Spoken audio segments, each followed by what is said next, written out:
Hello and welcome to the Garcias. I'm Pico the Son, time and words of affirmation.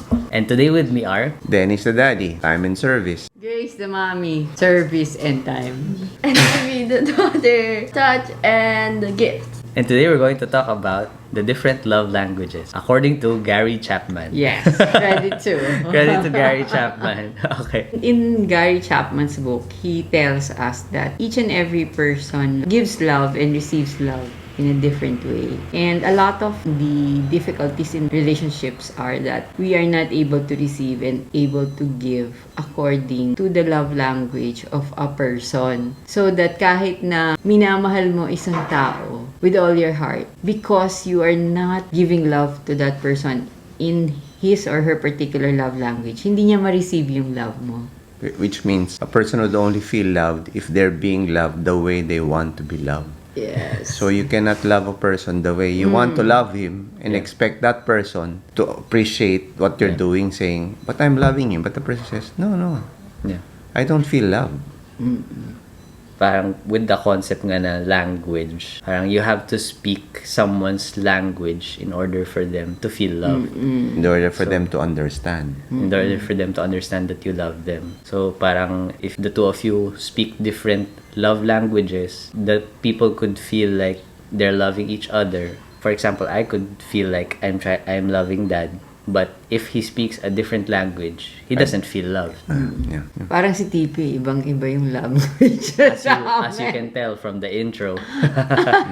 Kasi si Tippi, ano siya eh, gifts siya, tsaka touch. So yung 5 love languages are quality time, words of affirmation, service, physical touch, and gifts. So, gift means giving gifts. And it doesn't have to be like expensive gifts or very big gifts. Even like the smallest things, like a lot of thought is into it, I think. Yeah, I think physical touch is basically, for me, it's like just being side to side and being like this. Or maybe with friends, it's like a casual slap on the shoulder. Or with loved ones, it's hugs and kisses and stuff like that. For words of affirmation, I feel loved whenever people say, oh, you did a good job, or I like the way you did this, or I think you're talented in this aspect, or ang pogi mo, mga ganun. Ganun.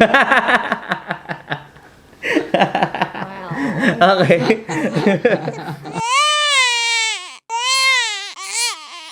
And then, Mine is service and time. Service is basically helping a person out. I feel loved when somebody helps me out in whatever way. And that's my way also of showing that I love a person. I cook for them, I drive around, I clean the house, I wash the dishes, I do gardening just so when mommy looks at the garden, it's nice and she feels happy.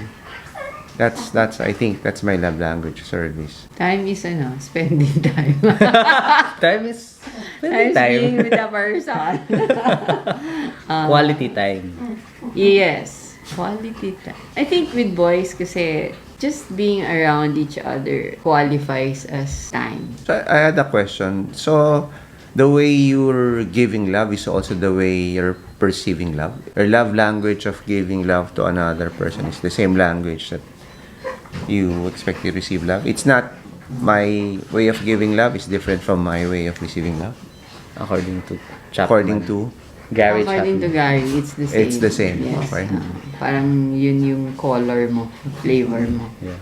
I guess what we hope to achieve with this video is that parang when people know about the love languages of those around them, then they can speak their for example, if I know that Tippi is touch and gifts, if I want to show my love for her, then I give her gifts. I don't prioritize spending time. Well, of course I spend time with her, Yes. pero I don't prioritize when I try to love her my love language. I prioritize her love language, diba? I guess that's all. That also explains why some people, like for mommy and I, gifts is not our love language. So we don't give each other gifts, Yeah. and she doesn't Feel unloved. Yes. Yeah. She doesn't take it against me that Bakit? I'm not, Yes. bakit wala siyang regalo sa anniversary namin? How come he doesn't give me flowers? Diba? How come he didn't surprise me with a big gift on my birthday. Yeah, sayang Because- lang bigyan ako ng yes. gift. I wanna say, Lambering. ay kalat. Because from experience, you Yeah. see that if you give her a gift, you just see it lying around in the house, like it's not appreciated. It's a good thing I'm not a gift person also, so Or maybe that's why you, diba? yeah. You got clicked off. married. Yeah, Yes. you clicked. And conversely, if that gift were given to Tippi, Ay, nako. she would feel loved. Yes. I guess that's a good tip for those who are in a relationship. Because sometimes you keep showering your special someone with gifts and the love language of that person is not gifts and you start to wonder, dami ko nang nagastos, I've spent so much and yet parang hindi na-appreciate. You're speaking a different love Yeah. language. It could also be the other way around. Parang you could be doing so many things for that person. And if, for example, the person's love language is gifts, you'd Wala say, lang. pagod na pagod ako para sa'yo. Tapos, sabihin mo sa akin, di kita mahal. Yeah. Tama. It's because Ganun it's a kami kay different love Tippi. language. Diba, Tippi? Malaman mo kasi kung anong love language ng isang tao sa complaint niya against you. Hmm. Diba? Yeah. Diba? Lagi kang wala. That's Naalala time. ko eh. Oo, time. Time. Parang yung secretary namin, sinasabi niya, kinukwento niya sa akin na bakit daw yung husband niya pwede naman hindi mag-overtime, kukunin pa yung overtime slot. And I'm thinking to myself, service kasi yung lalaki. Hindi niya- Tapos yung babae naman, time. Kaya hindi sila Jive. mag-jive. Yeah. They're operating on two different wavelengths.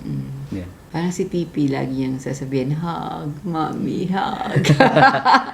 Kaya alam mo kung malalaman mo kung Yeah. anong love language nila. Parang nung nag-family encounter tayo, di ba? Ako naman ang sabi ko, parang, I feel like we're not spending enough time kasi together. Parang gano'n. So it's time. So some people may not be spending enough time with each other, but for as long as the love language is fulfilled, like if during that rare times that you're together, if it's physical touch is being given or if gifts are being showered to that person, then probably that person would feel love. But if time is not the love language of that person, even if you're spending every single moment with that person and you're Wala not giving lang. words of affirmation, that person will lang. not feel love. I remember when Trisha and I were starting to date and we had an argument. My argument was, palagi tayong magkasama. Feeling mo, hindi kita mahal. So that was time for That you. was Kasi- time for me. But for her, since hers was Gifts. similar to Tippi, in a way, touch and gifts. Bye, wala. It's like she's saying, oh nga, we're always together. But in the times that we're together, you're supposed to give me gifts or give me physical touch. Diba? Yeah, exactly. I think that's why when you're home, we spend more time together. And then when you're not here kasi, since hindi ako masyadong time, they spend a lot of time. And then I come down and I need hugs. No. She comes down and she says, Mami, kain tayo sa Jollibee. That's, gifts siya. Sabi niya, Mami, Or punta Mami tayo hug. 7-Eleven or hugs, ganun siya. Or pwede ako Touch. magpag-grab ng ano. Gifts pa rin. Gifts. It's not time, so we don't see much of her. So, before kasi sasabihin mo, halimbawa sasabihin mo, kasi kung service ka, sasabihin mo kay Tippi, si Tippi, hindi nagugas ng pinggan. Ganon, di ba? Parang feeling mo ganon. Kasi sa kanya, Disclaimer. hindi yun Language of hindi love. yun language of love eh. Kaya hindi niya nakikita yun as parang way of Not loving. not loving us. Na service naman. So, parang so ganon. sa amin as parents, sometimes you would think, if she loves us, we being Service kami. service people, we ask her, if she loves us, how come she's not helping out in the house chores? Wala tayong house help ngayon. And then we start to understand because that's not her her love understanding language. of what Oo. love So, is. kasi pag hindi mo naintindihan yung love languages, you accuse each other of Being unloving. nasty things. Yeah. So Pero her love hindi. language being gifts, we just expect her to shower us with so many gifts, which is yet Which to I happen. do on your birthdays. Yes, With I my remember. very small baon. Okay, okay. So Yes. so we feel And touch. loved once a year. And touch, of course. No, si TV touch talaga. Pagdating mo, i-hug ka niya, etc. So, 5 hugs a day. That's the minimum. For you and Daddy. For me, it's 5. Breakfast, lunch, dinner, and 2 merienda. So, ang ganda niya kasi kung tutusin mo talaga, even at love, you have to work at it. Yeah. You can't just, you True. can't be selfish in showing love. I guess the short answer is we have to love our loved ones, not the way we want to love them. We have to love our loved ones the way they want to be loved. And I think that's a major task. What's the love language of our loved ones? Yeah. Parang ako din kasi what I realized with the love languages is the way you love someone feels quote unquote natural to you kasi yun yung love language mo. Pero to someone else, that's not what is natural to them. Yeah. So when you act your love language to someone and they don't feel loved, you can't say, but this is the way I love. It's the Yes, most indeed. natural thing. How can you not feel my love? It's another way of looking at loving. Now you have to put some work into it. Yeah. Like you're saying, people would always think, how do you love? Just love naturally. Do what you... we can do that, but the other person will not appreciate it. Yeah. Now we know that if you want a person to appreciate, to feel the love that we have for them, you'll have to speak their love language. It's like Pico pag sasabihin niya nung nag-aaral pa siya for medicine. When are you going to visit? Yun ba lagi yun lagi niyang tanong, when are you going to visit? Eh minsan, at the time, pre-pandemic, to go to Manila takes 2.5 hours and going back 2.5. And then, uupo kami with him, half asleep pa from duty for 30 minutes. So, uwi na kami for 5 hours. And we used to say, talaga bang kailangan natin lumuwas? I remember that time we saw him, for example, we saw him on a Friday, and then we were planning, so when are we going to see you again? He said, tomorrow, but we just saw each other today. And he said, today is for the past 7 days, tomorrow is for the next 7 days. Okay. So, you start to understand. Yun yung mahal ka niya kasi dinidemandan ka niya ng time. Oh, if you wanna know your love language, you take the quiz. Oh yeah. Yes, tama. We'll post a link in the description. You can buy the book. You can also buy check the book by Gary Tsaka Chapman. don't cheat.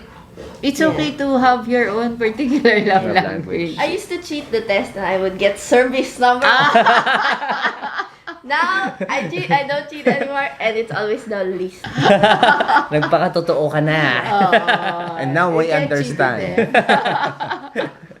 Yes, and it's much easier kasi if you observe your family members, makikita mo talaga iba-iba talaga. And yun nga, tulad ng sabi ni Pico, it gives a new way of looking at loving a person. Para talaga pa lang ang love is directed towards the person. It's not directed to yourself. Yeah. And you'll succeed so much more. Your family is going to be so much more in love with each other. So, rin pala sabihin, when you love someone with a love language that's not your own, it may not feel like loving that person to you, but they will feel so much more love. Because the highest form of love is the willingness to suffer for the beloved. The outpouring of oneself for the beloved. And that concludes this episode of the Garcias. Again, this is Dennis, service and time. Pico, words of affirmation and time. Grace. And those are our dogs, humping and puffing. Ay, wait, sorry. Okay, go. Touch and kiss. Yay. And those are our dogs, humping and puffing. Physical touch. Bye-bye! Kala ko nagsalita ka na, sorry. Bye-bye. Sorry.